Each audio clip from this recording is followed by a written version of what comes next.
నమస్తే STV news కి స్వాగతం. శాసనసభ మండలిలో ప్రజల పక్షమై గొంతు విప్పే ప్రభుత్వంపై పోరాడతానని ధర్మ సమాజ్ పార్టీ ఎమ్మెల్సీ అభ్యర్థి మందజ్యోతి అన్నారు. ధర్మ సమాజ్ పార్టీ ఎమ్మెల్సీ అభ్యర్థిగా మందజ్యోతిని గెలిపించాలని కోరారు. ఉమ్మడి ఆదిలాబాద్, కరీంనగర్, మెదక్, నిజామాబాద్ పట్టభద్రుల ఎమ్మెల్సీ ఎన్నికల ప్రచారంలో భాగంగా ధర్మ సమాజ్ పార్టీ అభ్యర్థి మందజ్యోతి డీఎస్పీ జిల్లా అధ్యక్షులు మహేందర్ మహారాజ్ తో కలిసి సంగారెడ్డి జిల్లా జహీరాబాద్ పట్టణంలోని ధర్మ సమాజ్ పార్టీ కార్యాలయంలో మీడియా సమావేశంలో మాట్లాడారు. కాంగ్రెస్, బీజేపీ పార్టీలు ప్రతిసారి ఎన్నికల సమయంలో అగ్రకులాల అభ్యర్థులకు టికెట్లు ఇచ్చి మళ్లీ ప్రజల్ని మభ్యపెట్టడం కోసం కులగణన అని మాట్లాడుతున్నారని మండిపడ్డారు. రాష్ట్రంలో మరి మీకు ఈ పట్టభద్రుల నియోజకవర్గంలో ఏ ఒక్క బీసీ గాని, ఎస్సీ గాని, ఎస్టీ గాని కనపడలేదా? ఈ పార్టీలు బీసీ, ఎస్సీ, ఎస్టీలను మోసం చేస్తూనే ఉంటాయని ధ్వజమెత్తారు.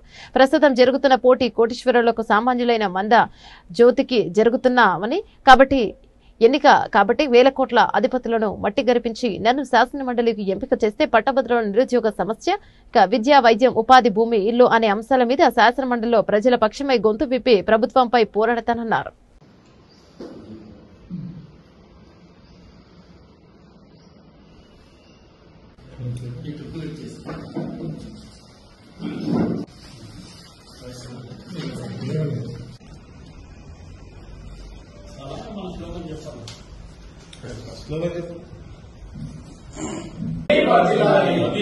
మందజ్యోతి గారి నాయకత్వం, గెలిపిద్దాం మందజ్యోతి గారిని, గెలిపిద్దాం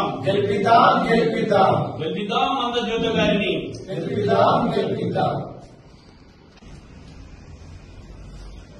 మన స్లోగన్ చేస్తాం.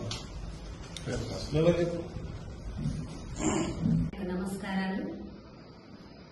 ఈ నెల 27న జరగబోయే ఉమ్మడి మెదక్, నిజామాబాద్, కరీంనగర్, ఆదిలాబాద్ పట్టభద్రుల ఎమ్మెల్సీ ఎన్నికల్లో భాగంగా ధర్మ సమాజ్ పార్టీ అభ్యర్థినైన మందజ్యోతి అనే నేను బరిలో ఉన్నాను.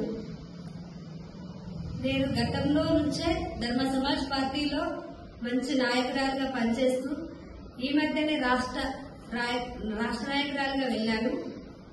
మరి సిద్దిపేటలో ప్రైవేట్ హాస్పిటల్లో కంటికి సంబంధించిన నేత్ర వైద్యం మొత్తం ఉచిత కంటి వైద్య శిబిరం అని ప్రజలలో సేవ చేస్తూ, స్కూళ్లలో సేవ చేస్తూ నా వంతు సహాయంగా ప్రజలందరికీ నా సహకారం ఎల్లవేళలా వాళ్ళకి అందిస్తున్నాను.